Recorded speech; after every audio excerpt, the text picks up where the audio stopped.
اہل سنہ مسلک اعلی حضرت نعرہ تکبیر نعرہ رسالت الحمدللہ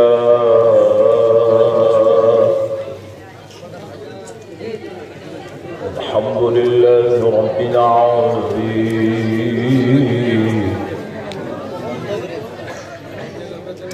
والصلاة والسلام على سيد الأنبياء والمرسلين وعلى آله وأصحابه أجمعين الأكرمين أشهد أن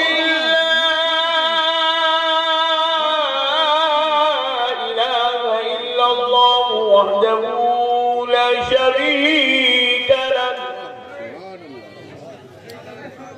وأشهد أن سيدنا ونبينا ومولانا محمدا عبده ورسوله أما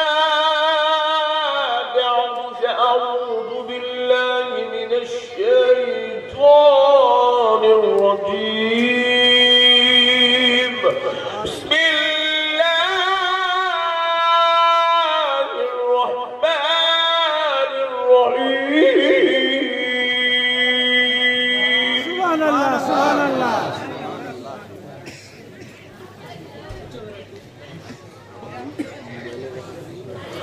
وعباد الرحمن الذين يمشون على الأرض هونا وإذا خاطبهم الجاهلون قالوا سلاما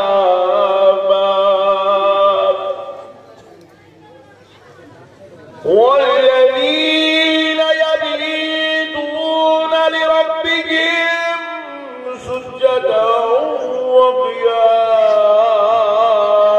وقياما صدق الله العظيم وبلغنا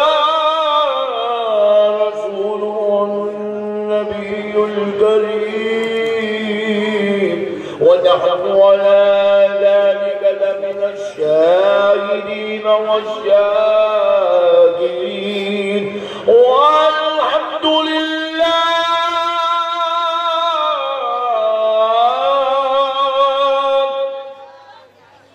والحمد لله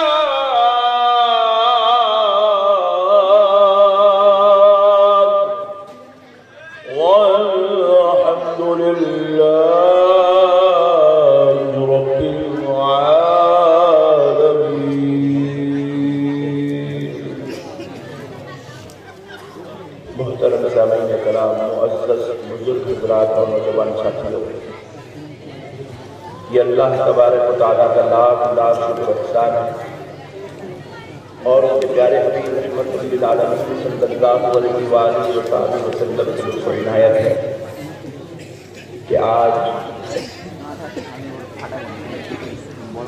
شہزادہ غوث العظم دستگیر کی بارگاہ میں حاضر ہونے کا موقع اور شرف نصیب ہوا ہے اور آج کی اس نورانی مجلس میں اللہ کے ولی شہزادہ غوث اعظم کے عرص مبارکہ کی اس مبارک مجلس میں پیر طریقت رہبر شریعت حضرت پیر سید محمد علی دستگیر قادری الجیلانی مدد اللہ العالی داماد برکاتہ العالیہ کی دعوت پر آپ عاشقان رسول محبان اولیاء کے درمیان میں حاضر ہونے کا موقع اور شرف نصیب ہوا ہے۔ پیارے دوستو، اتنی شدید سردی میں اور اتنی رات میں آپ عاشقان رسول محبان اولیاء یہاں بیٹھے ہوئے ہیں، یہ اس بات کی دلیل ہے کہ اللہ تعالیٰ جب کسی کو محبوب بنانا چاہتا ہے انہیں اپنے محبوبوں کی چوکھٹ پہ ڈال دیتا ہے۔ سبحان اللہ، سبحان اللہ۔ اللہ کا شکر ہے آپ کو میری بات سمجھ میں آئی، ورنہ مجھے کار میں بیٹھ کے بتا گیا اکثر لوگ یہاں بنگالی ہی چلتی ہے، حضرت بولتے بھی یہی ہیں سنتے بھی یہی ہیں، تو آج کا جیسا تو خلاب جائے گا نقشبندی صاحب کا۔ مگر آپ سبحان اللہ بولے، مجھے اتنی تسلی ہو گئی الحمدللہ، آج تو تقریر الحمدللہ آپ سمجھ ہی جائیں گے۔ دیکھو، اللہ جب کسی کو محبوب بنانا چاہتا ہے تو محبوبوں کی چوکھٹ پہ ڈال دیتا ہے، اور اللہ جب کسی کو مردود بنانا چاہتا ہے تو در محبوب سے دور کر دیتا ہے۔ یہ قانون خدا ہے۔ اللہ جب کسی کو مردود کرنا چاہتا ہے تو مسجد کو جانے سے نہیں روکتا، اللہ کسی کو مردود کرنا چاہتا ہے تو قرآن کی تلاوت سے نہیں روکتا، اللہ کسی کو مردود کرنا چاہتا ہے تو اس کو زکوٰۃ، صدقات، خیرات، ماں باپ کی خدمت سے، بیوی بچوں کے ساتھ حسن سلوک کرنے سے، داڑھی چھوڑنے سے، ٹوپی پہننے سے، امامہ باندھنے سے نہیں روکتا۔ اللہ جب کسی کو مردود کرنا چاہتا ہے تو اسے کعبے کا طواف کرنے، حج کرنے، عمرہ کرنے سے بھی نہیں روکتا۔ مگر سن لو اے بنگال کے پیارے مسلمانوں، اللہ جب کسی کو مردود کرنا چاہتا ہے تو اس کو غوث اعظم کی چوکھٹ سے دور کر دیتا ہے، اس کو غریب نواز کی چوکھٹ سے دور کر دیتا ہے۔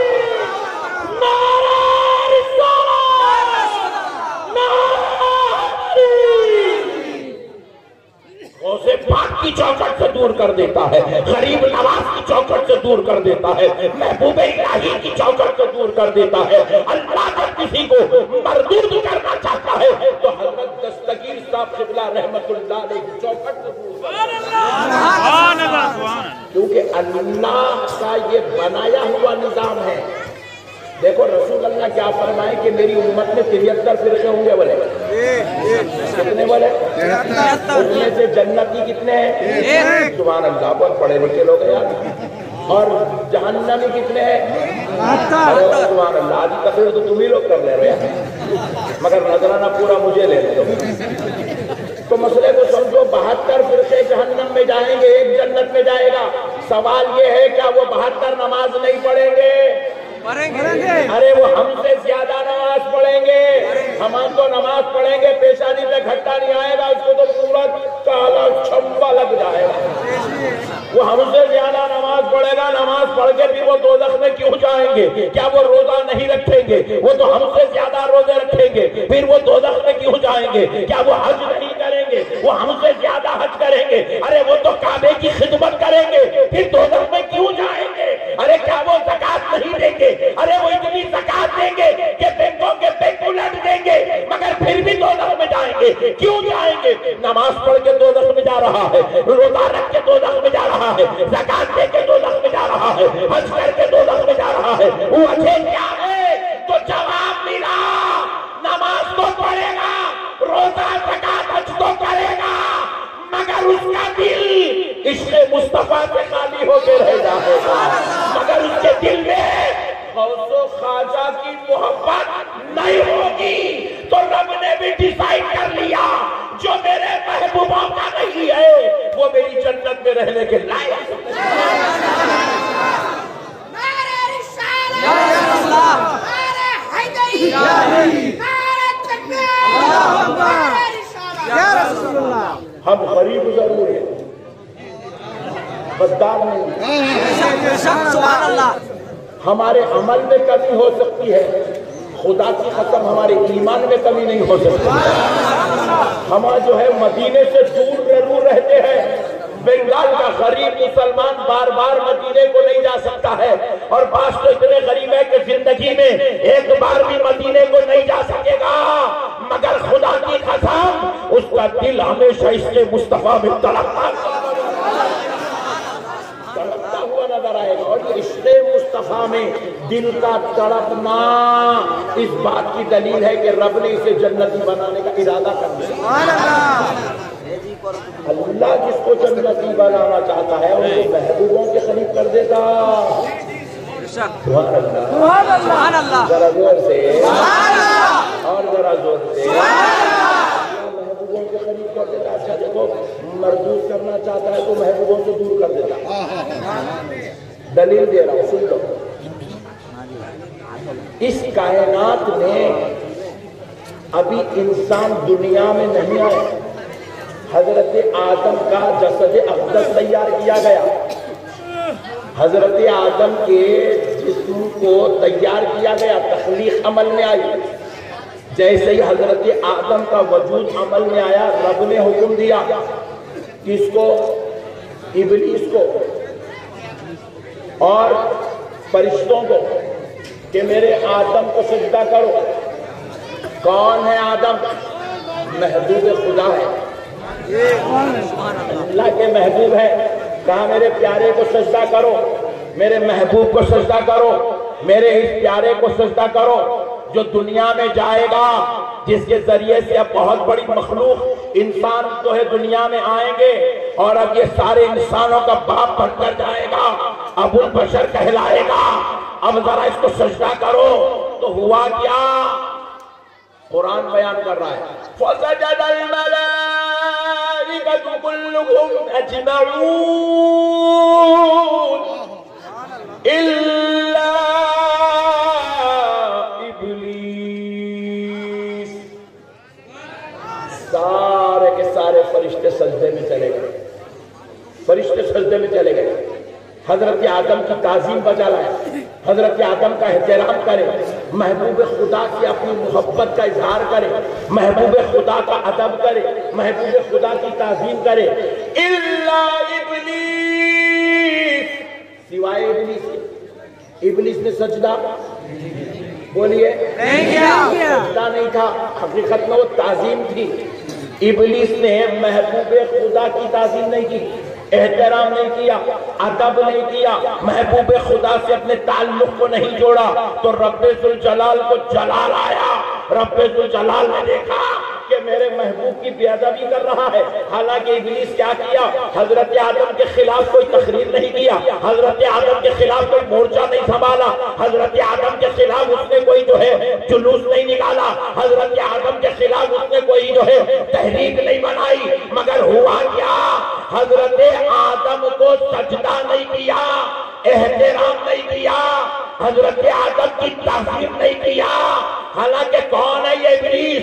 یہ وہی ہے جو خدا کو سجدے کر رہا ہے، جو خدا کی عبادت کر رہا ہے، رحمان رحیم غفار ستار کہہ کے رب کو یاد کر رہا ہے۔ یہ وہی ابلیس ہے جو رب کے لیے اس کی بارگاہ میں جنت کا مکین بنا ہوا ہے۔ یہ وہی ابلیس ہے جو سب سے بڑا علم والا ہے، اور رب نے اس کو اتنا علم دیا کہ یہ معلم الملائکہ، فرشتوں کا استاد بن گیا ہے، فرشتوں کا ٹیچر ہے، فرشتوں کا لیکچرر ہے، فرشتوں کا پروفیسر ہے، فرشتوں کا معلم ہے، فرشتوں کا عالم ہے۔ ذرا سوچو دوستو، جو فرشتوں کا عالم تھا، سجدے کرنے والا تھا، رب کا ذکر کرنے والا تھا، رب کی اطاعت میں تھا، رب کی فرمانبرداری میں تھا، رب سے اس کا کوئی معاملہ خراب نہیں ہوا، لیکن رب کے محبوب سے معاملہ خراب ہوا، آدم کی بے ادبی کیا، تو رب ذوالجلال نے کیا کیا؟ رب نے کیا کیا؟ اپنے ساجد محبوب سے غدار، اپنا علم رکھنے والے کو اور محبوبوں کے بے ادب کو کیا کیا؟ فَخْرُجْ فَإِنَّكَ رَجِيمٌ وَإِنَّ عَلَيْكَ لَعْنَتِي إِلَى يَوْمِ الدِّينِ۔ سبحان اللہ، سبحان اللہ۔ اللہ نے کہا نکل جا ہمارے دربار سے، ہم نے تجھے مردود کر دیا اور صبح قیامت تک تجھ پر ہماری لعنت۔ اللہ اکبر۔ کیا کرا صاحب، کیا کرا؟ اللہ تبارک و تعالیٰ کی گستاخی نہیں کرا، اللہ کے محبوب کی بے ادبی کرا، اللہ کے سجدوں میں کمی نہیں کرا، اللہ کے محبوب کے تعلق سے جو ہے دل میں خلش رکھا، تو ہوا کیا؟ رب ذوالجلال نے اس کو مردود کر کے دربار سے نکال دیا۔ ذرا سوچو دوستو، جو اللہ کے محبوب کی بے ادبی جنت میں رہ کے کرا تو جنت میں رہ نہیں سکا، جنت میں رہ کے کرا تو جنت میں رہ نہیں سکا، تو پھر جو پیارو دنیا میں رہ کے محبوبوں کی بے ادبی کرے گا تو جنت میں جائے گا کیسے؟ سبحان اللہ۔ اسی لیے اللہ نے دستور کیا بنایا؟ جس کو اللہ محبوب بنانا چاہتا ہے ان کو محبوبوں کی چوکھٹ پہ ڈال دیتا ہے، ان کے دلوں میں محبوبوں کی محبت ڈال دیتا ہے۔ اس لیے بنگال والوں، سرکار دستگیر صاحب قبلہ رحمت اللہ علیہ کے آستانے سے جڑ کے رہنا، کیونکہ یہ وہ آستانہ ہے یہاں تم بیٹھتے ہو تو یہاں تمہیں بنگالی فیض نہیں ملتا، یہاں تمہیں بغدادی فیض ملتا، یہاں تمہیں بغدادی فیض ملتا ہے، بغداد والے غوث پاک کا فیض ملتا ہے۔ دیکھو کئی لوگ ہمارے جیسے غلامہ بولے ہم تو غوث پاک کا کرم ہے، بولے اجی تمہارے جیسے میرے جیسے گنہگاروں پہ غوث پاک کا کرم ہے، وہ تو بیٹے شہزادے ان پہ کتنا کرم ہوگا، ان پہ نظر کا عالم کیا ہوگا۔ اس لیے آنکھوں سے جڑ کے رہنا، محبوبوں کو مضبوط پکڑنا، محبوبوں کی غلامی سے پٹا گلے میں ڈالے رکھنا، دوستوں کبھی اس کو اپنے سے جدا ہونے نہیں دینا، اللہ کا دستور ہے۔ اب پوری کائنات کی تاریخ اٹھا کے دیکھ لو، نہ صرف 1400 سال پہلے انبیاء کی تاریخ اٹھا کے دیکھو، اللہ نے جب جب کسی کو مردود کیا، لعنتی کیا، اللہ نے جب جب کسی کو اپنی بارگاہ سے نعمت سے محروم کیا، آپ اٹھا کے دیکھ لو، کوئی نبیوں کا گستاخ تھا، کوئی صحابہ کا گستاخ تھا، کوئی اہل بیت کا گستاخ تھا، کوئی اولیاء اللہ کا گستاخ تھا۔ پیارے دوستو، جو جو گستاخ بنتے گئے وہ مردود ہوتے چلے گئے۔ پوری 1400 سال کی تاریخ اٹھا دی۔ کون ہے یزید؟ آپ کی اور ہماری نظر میں یزید ایک جہنمی کا نام ہے، نہیں ہے؟ چھوڑ کے دیکھ رہے گا، یزید ایک جہنمی کا نام ہے، یزید ملعون کا نام ہے، یزید مردود کا نام ہے، یزید غدار باغی کا نام ہے۔ بعضوں نے اسے گمراہ کہا، بعض علماء نے اسے کافر کہا، بعض علماء نے اسے جہنم کا کتا کہا۔ تو پیارے دوستو ذرا غور کرو، یزید کون ہے؟ یزید صحابی کا بیٹا ہے، صحابی کا پوترا ہے۔ کون ہے یزید؟ ام المومنین کا بھتیجا ہے۔ کون ہے یزید؟ رسول اللہ کا سسرالی رشتہ دار ہے۔ کون ہے یزید؟ مکے اور مدینے پہ 3 سال تک حکومت کرنے والا ہے۔ اللہ اکبر، مکے اور مدینے پہ حکومت کیا، اس کی رعایا میں، اس کے دربار میں جب وہ مشورے لیتا تھا تو صحابہ کرام سے مشورے لیتا تھا۔ حضرت عبداللہ بن زبیر نے اسے کئی مرتبہ مشورہ دیا تھا۔ پیارے دوستو، تابعین اس کے دوستوں میں سے تھے۔ صحابی کا بیٹا ہو کر، صحابی کا پوترا ہو کر، ام المومنین کا بھتیجا ہو کر، رسول اللہ کا سسرالی رشتہ دار ہوگا، خدا کی قسم جنتی نہیں ہو سکا۔ ذرا زور سے بولو، جنتی کلمہ پڑھ کے بھی جنتی نہیں ہو سکا، کبھی کبھی نماز پڑھ کے بھی جنتی نہیں ہو سکا، کعبے پہ حکومت کر کے جنتی نہیں ہو سکا، مدینے پہ راج کر کے جنتی نہیں ہو سکا۔ کیوں نہیں ہوگا؟ اللہ کی قسم کان کھول کے سن لو، اس لیے نہیں ہوا کیونکہ وہ نبی کی آل پاک کا غدار تھا، وہ آل مصطفیٰ کا باغی تھا، وہ اہل بیت اطہار کا دشمن تھا۔ میرے دوستو مسئلوں کو سمجھو، وہ صحابی کا بیٹا ہو کر آل نبی کی گستاخی کر کے جنتی نہیں ہو سکا۔ اگر کوئی ہمارے ہزاروں لاکھوں اولیاء اللہ کے بارے میں یہ کہہ رہا ہے وہ درگاہ کو جانا شرک ہے، درگاہ میں تو شرک ہوتا، درگاہ میں بدعت ہوتا، یہ کہہ کر اولیاء اللہ کی اگر کوئی بے ادبیاں گستاخیاں کرتا ہے اور ان کے مراکز کو، ان کی بارگاہوں کو شرک و بدعت کا اڈا سمجھاتا ہے تو سن لو کان کھول کر، ایسے منحوس ظالموں کو بھی جنت میں جگہ نہیں دی جائے گی، ہرگز نہیں دی جائے گی۔ بھائی آج ضرورت ہے اولیاء اللہ سے محبت کرنے۔ عجیب کیا ہے اولیاء اللہ کی شان، مختصر وقت میں بتلا دیتا ہوں کیا ہے اولیاء اللہ کی شان۔ اللہ اکبر، سنو، قرآن پاک ہے، ہم لوگ ایک آیت بہت زیادہ کثرت سے تلاوت کرتے ہیں اپنی مجلسوں میں، خصوصاً درگاہوں میں۔ الا ان اولیاء اللہ لا خوف علیہم ولا هم يحزنون۔ یہ آیت مبارکہ کثرت سے اہل سنت میں پڑھی جاتی ہے، تو ہمارے پاس سننے والوں کو یہ غلط فہمی ہوئی کہ شاید یہی ایک ہی چھایت ولیوں کی عظمت پہ اتری۔ اللہ کی قسم ایسا نہیں ہے مسلمانوں، اولیاء اللہ کی عظمت پہ ایک آیت میں سینکڑوں آیات قرآن کے اندر، سینکڑوں آیات۔ ارے حد تو یہ ہے اللہ نے اپنے ولی کے نام سے قرآن میں سورہ نازل فرمایا ہے، ولی کے نام سے سورہ۔ قرآن پاک اٹھا کر دیکھیے 21واں پارہ کھولیے، قرآن میں ایک سورت ہے جس کا نام ہے سورہ لقمان۔ سبحان اللہ۔ کون ہے یہ لقمان؟ فرمایا جاتا ہے جمہور علماء کا اس بات پر اتفاق ہے کہ حضرت لقمان اللہ کے ولی کے نام کا سورہ قرآن ہے، نہ صرف ولی کے نام کا بلکہ ولیاء کے نام کا سورہ قرآن ہے۔ 16واں پارہ اٹھا کر دیکھو، سورہ مریم۔ کون ہے حضرت مریم؟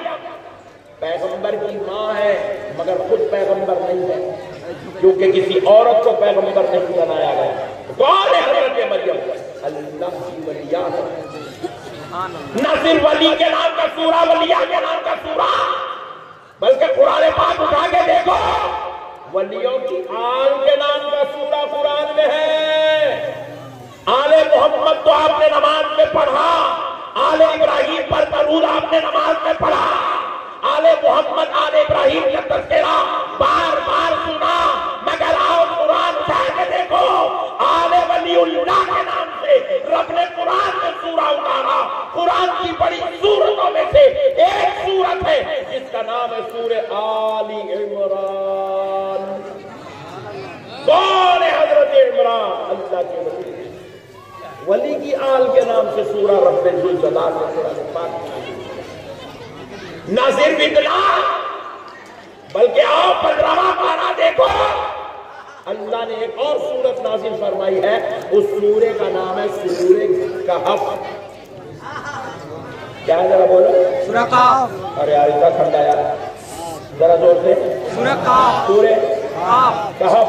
سورہ کہف۔ 15واں پارے میں پڑھنا ہر جمعے کو عصر کی نماز سے پہلے، فجر سے لے کے عصر تک کبھی یہ سورہ پڑھے تو ہلاک کرنے والی بیماری نہیں آتی۔ ہم آپ کو قرآن کو پڑھا اب اچھو نہیں، کئی لوگوں کو دیکھا ہم اسے بڑے بڑے نعرے لے کے جا کے گھر کے اندر بن رہے ہیں، دکانوں میں لگا رہے ہیں، اور بعض جگہ تو کیا کرے وہ نیمبو ہلاوا مرچی اور کیا کیا یہ بلا گاڑی کے نیچے مڈگاٹ کو لگا رہا مجھے کئی کو لگا رہے ایکسیڈنٹ نہیں ہوتا لگتے ابے اولے وہ مرچی کھائے تو منہ کا ایکسیڈنٹ ہوتا تیری کار کا کیسا بچتا ہے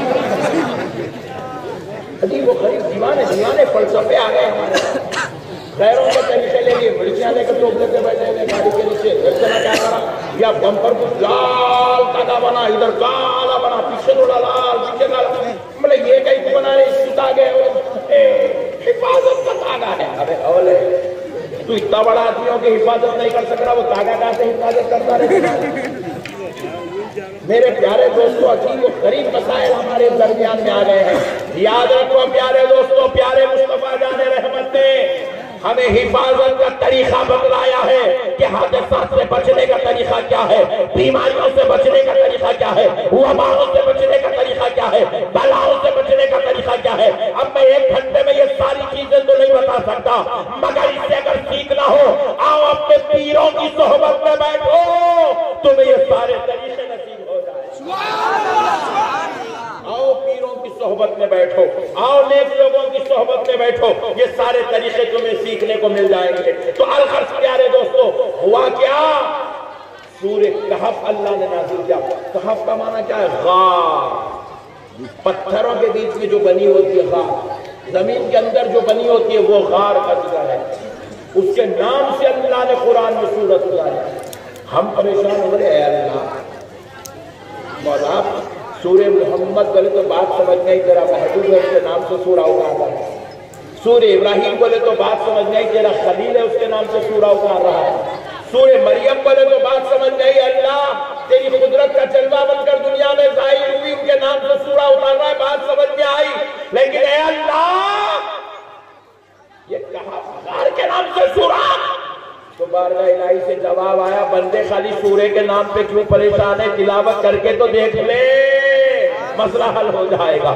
جب بندوں نے تلاوت کرنا شروع کیا تو کیا پتا چلا وہ سورے کہا کوئی اور نہیں اس لیے اس کا نام کہف رکھا گیا کیونکہ اصحاب کہف یہ کچھ اولیاء تھے جو بادشاہ کے ظلم سے بچنے کے لیے اس غار میں آ کر اللہ کی پناہ لیے ہوئے تھے تو اللہ کے حکم سے اللہ نے ان کو 309 سال تک اس غار میں سلا دیا وہ سو گئے تو وہ غار اللہ کو اتنی پسند آئی کیونکہ اس میں اس کے ولی اس کے محبوب آرام کر رہے ہیں اتنی پسند آئی کہ اللہ نے اس غار کے نام سے سورت نازل فرمائی سبحان اللہ سبحان اللہ کہا میرے بندو مجھے ولی تو ولی محبوب تو محبوب محبوبوں کے آرام کرنے کی جگہ بھی مجھے پسند ہے اب ایک مسئلہ سن لو قرآن کے حوالے سے کیا ہے کہف وہ غار جہاں اللہ کے ولی آرام کرے اللہ کے پیارے نیک برگزیدہ بندے جہاں آرام کرے اس غار کا نام اس جگہ کا نام ہے کہف سبحان اللہ ذرا زور سے کتنے سال سوئے 309 سال اس کے بعد وہاں سے اٹھے نیند سے بیدار ہوئے چلے گئے غار تو خالی ہو گئی وہاں تو ان کا مزار نہیں ہے خالی 309 سال جس جگہ آرام کرے اللہ کو وہ جگہ اتنی پسند ہے محبوبوں کی وہ آرام گاہ اتنی پسند ہے کہ اللہ نے اس کے نام سے قرآن میں سورت اتارا تو پھر ذرا سوچو اس مزار کا عالم خدا کی نظر میں کیا ہوگا جہاں پر 1000 سال سے سارے ولیوں کا سردار غوث اعظم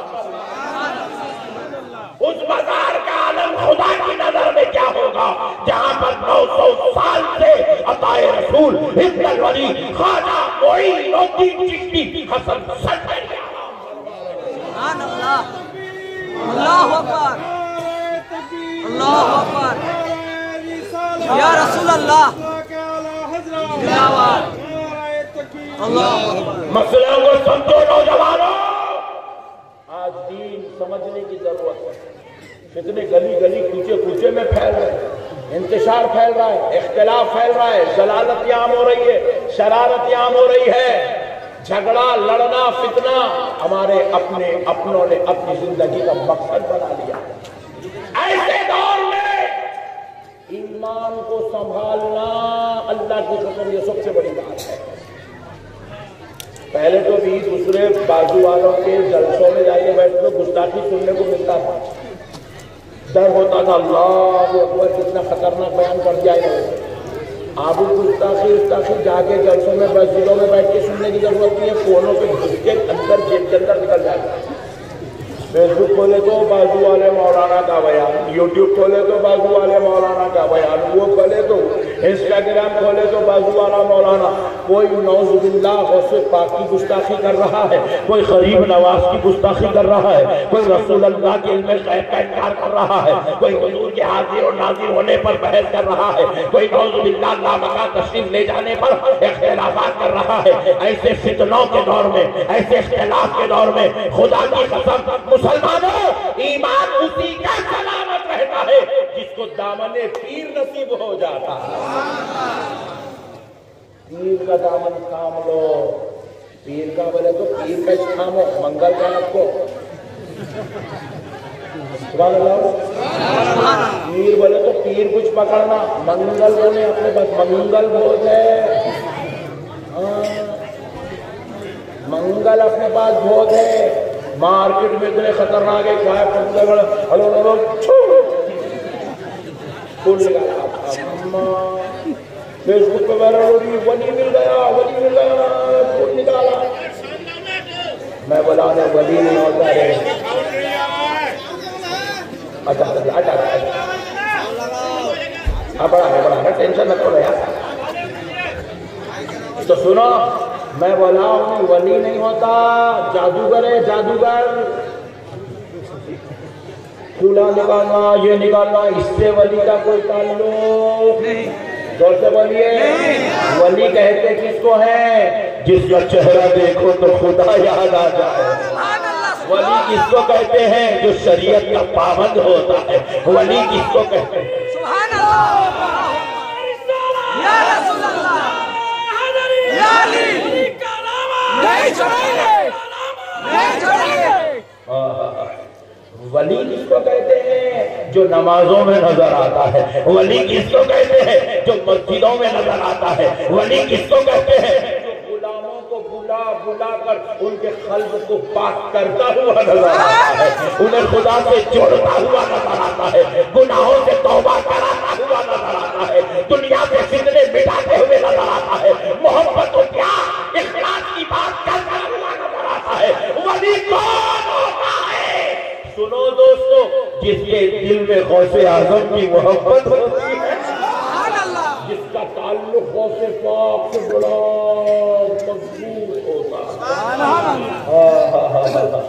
سبحان اللہ، ذرا دور سے یارو، پیر کا دامن تھامو، یہ فتنوں کا دور ہے، یہ اختلاف کا دور ہے۔ اور آپ تو بنگال والے بڑے خوش نصیب ہو یار، تمہارے پاس تو غوث پاک کا بیٹا بیٹھا ہوا ہے، تمہارے پاس تو غوث پاک کا بیٹا۔ میں پریشان ہوں بھائی، بنگال میں غوث پاک کی اولاد، اللہ اکبر، شجرا سنا تو فخر محسوس ہوا۔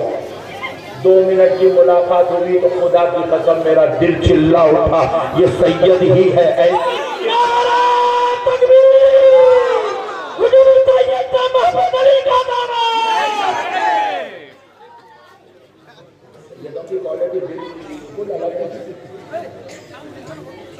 سیدوں کی کوالٹی بالکل الگ ہے۔ یہ اس کا ساؤنڈ بڑا تھا بیٹا،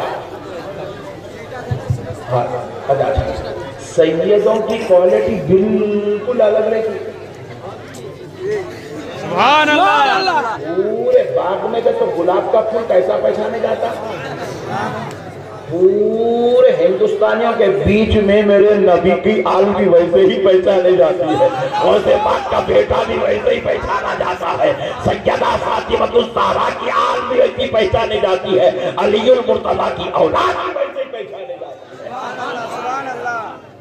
اور خوش نصیبوں مسلمانوں، تمہارے پاس سید زادہ بھی ہے، غوث پاک کا بیٹا بھی ہے۔ قدر کرو، قدر کرو۔ مرنے کے بعد آ کے خبر پہ پھول ڈالنا کمال نہیں ہے، رہے تک فیض لینا کمال کی بات ہے۔ ہمارے سنیوں میں کیا ہوتا، مرے بعد جلوس میں جنازے میں لاکھوں کی تعداد میں آتے، رہے تک 10 آدمی بھی نہیں آتے۔ یہ ہماری سنیت حال ہے۔ اب سنو، ایک بڑا مسئلہ عرض کر رہا ہوں۔ اصحاب کہف کتنے سال رہے قبر میں؟ 309 سال۔ اٹھے اور چلے گئے، مگر ہوا کیا تھا، جب وہ تشریف لائے تھے اس غار کی طرف، تو کیا ہوا، ان کے ساتھ ان کا ایک کتا بھی آیا تھا۔ ذرا زور سے کون آیا تھا؟ کتا۔ ذرا زور سے بولو نا جی، کتا۔ ذرا زور سے بولو، کتا آیا تھا، کتا۔ اور آیا تو کیا کرا، اللہ کے محبوب غار میں بیٹھے، غار کے باہر بیٹھا، اور اس کے غار کے پاس بیٹھنا اللہ کو اتنا پسند آیا، وہ کیسے انداز میں بیٹھا، اس کے بیٹھنے کا ذکر اللہ قرآن میں بیان قلبهم باسط ذراعی بالوسیط۔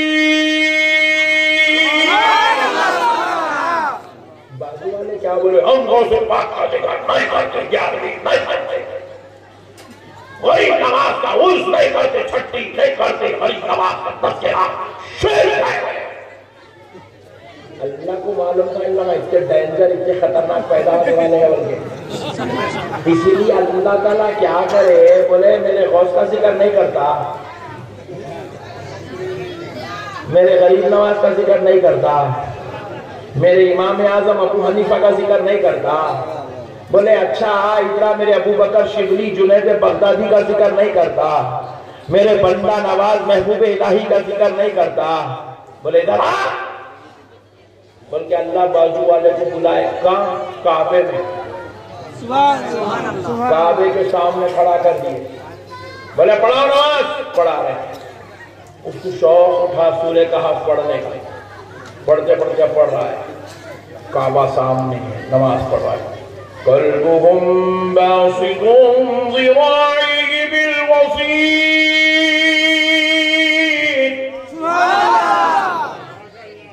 میں پریشان ہو رہا، میرے مولا تیری رحمت کے صدقے جاؤں، ہندوستان میں کر رہے بولے تو 11ویں نہیں کرتا ہوں، بولا غوث پاک کا غریب نواز کا ذکر نہیں کرتا ہوں، بولا کعبے کے سامنے ٹھہر کے ولی کے کتے کا ذکر کر رہا،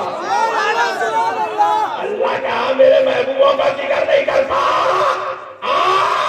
میرے دربار میں کھڑا کر کے حالت نماز میں کعبے کے سامنے ولیوں کے کتے کا ذکر کرتا۔ نعرہ تکبیر، نعرہ رسالت، نعرہ حیدری، مسلک اعلیٰ حضرت۔ اور ایک بار نہیں، 4 بار اس کتے کا ذکر ہے، کتنے بار؟ 4 بار۔ وہ 3 تھے، 14 ان کا کتا تھا، وہ 5 تھے، 6 ان کا کتا تھا، وہ 7 تھے، 8 ان کا کتا تھا، اور کتے کے بیٹھنے کا انداز ایسا تھا، 4 مرتبہ کتے کا ذکر ہے، اور ہر بار قلبن بول کے نہیں، قلبہم، ہم کی جو ضمیر ہے یہ لوٹ رہی ہے اصحاب کہف کی طرف، یعنی کہ وہ کتا کس کا کتا تھا؟ اللہ کہہ رہا وہ اصحاب کہف کا کتا تھا، اصحاب کہف کا کتا، اصحاب کہف کا کتا، ولیوں کا کتا، میرے محبوبوں کے در پہ بیٹھنے والا کتا۔ اب سنو مسلمانوں، وہ کتے کی نسبت اللہ نے ولیوں کی طرف دے کر بتلا دیا، اے دنیا والوں کتا تو نجیس ہے، ناپاک ہے، کتا جس پانی میں منہ ڈال دے وہ پانی سے نہ وضو کر سکتے ہیں، نہ پانی نہا سکتے ہیں، نہ غسل کر سکتے ہیں، نہ اس سے پکا سکتے ہیں، نہ اس سے ہاتھ منہ دھو سکتے ہیں۔ سنو وہ نہ پانی ناپاک ہو گیا، کیونکہ کتا ناپاک جانور ہے، اور ساری کائنات کے ناپاک جانور دوزخ کی مٹی بنا دیے جائیں گے، مگر اصحاب کہف کے در پہ بیٹھنے والا کتا دوزخ میں نہیں جائے گا۔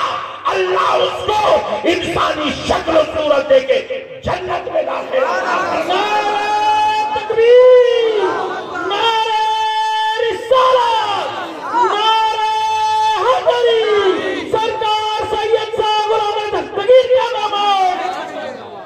اللہ اللہ، اصحاب کہف کا کتا، اصحاب کہف کا کتا جنت میں جائے گا تو سنو بنگال والوں، ولیوں کے در پہ ان کی محبت میں بیٹھنے والے کتے کو اللہ دوزخ میں جانے نہیں دے رہا۔ سبحان اللہ، سبحان اللہ، سبحان اللہ۔ جو کبھی غریب نواز کے در پہ ایمان کی حالت میں بیٹھتا ہے، جو کبھی بندہ نواز کے در پہ بیٹھتا ہے، جو کبھی محبوب الہی کے در پہ بیٹھتا ہے، جو کبھی سرکار دستگیر صاحب قبلہ کے دربار میں بیٹھتا ہے، اور جو کبھی سارے سردار ولیوں کے سردار غوث اعظم کے دربار میں بیٹھتا ہے، تو سنو مسلمانوں، ایسے محبوبوں کے دربار میں جو انسان ہو کر ایمان کی حالت میں بیٹھے، اللہ اس کو دوزخ میں کیسے ڈال دے گا؟ اسی لیے اللہ جب جس کو جنتی بنانا چاہتا ہے، اپنا محبوب بنانا چاہتا ہے، ان کو محبوبوں کی چوکھٹ میں ڈال دے گا۔ محبت کرو اللہ والوں سے، پیار کرو اللہ والوں سے، تعلق مضبوط رکھو اللہ والوں سے۔ جتنا اللہ والوں کے قریب ہوتے جاؤ گے اتنے منازل طے ہوتے جائیں گے۔ دیکھو جتنے بڑے بڑے ولی بنے ہیں، سب نے بڑے بڑوں کے در پہ جو ہے اپنے سروں کو ٹکایا ہے، ان کے دہلیزوں کو چوما ہے، ان کی قدم بوسیاں کی ہے، ان کی نالین اٹھائے ہیں، ان کے لوٹے پکڑے ہیں، ان کے مسلح بچھائے ہیں، ان کے طہارت اور وضو کا انتظام کیا ہے۔ تبھی تو اللہ نے ان کی دعاؤں سے کسی کو محبوب الہی بنا دیا ہے، کسی کو بندہ نواز بنا دیا ہے، کسی کو غریب نواز بنا دیا ہے۔ اللہ نے جس کو جو مرتبہ دینا تھا محبوبوں کی دعاؤں سے وہ مرتبہ دیا۔ اللہ کا واسطہ ایسے پرفتن انتشار کے دور میں، ایسے جھگڑوں اور اختلاف کے دور میں پیر کامل کا دامن تھامنا ضروری ہے مسلمانوں، نہیں تو برباد ہو جاؤ گے، تباہ ہو جاؤ گے۔ کوئی بھی آئے گا تمہارے عقیدوں کو چھیڑ چھاڑ کر کے تمہیں تباہ و تاراج کر کے چلا جائے۔ اللہ کا واسطہ مسلمانوں اپنے عقیدوں کی اصلاح کرو، عقیدوں کو مضبوط پکڑو، بزرگوں کے تعلق سے بزرگوں کی عقیدت، بزرگوں کی محبت میں سرشار رہو۔ اللہ والوں سے پیار کریں گے انشاءاللہ، کریں گے انشاءاللہ، کریں گے انشاءاللہ۔ وما علینا الا البلاغ، الحمدللہ۔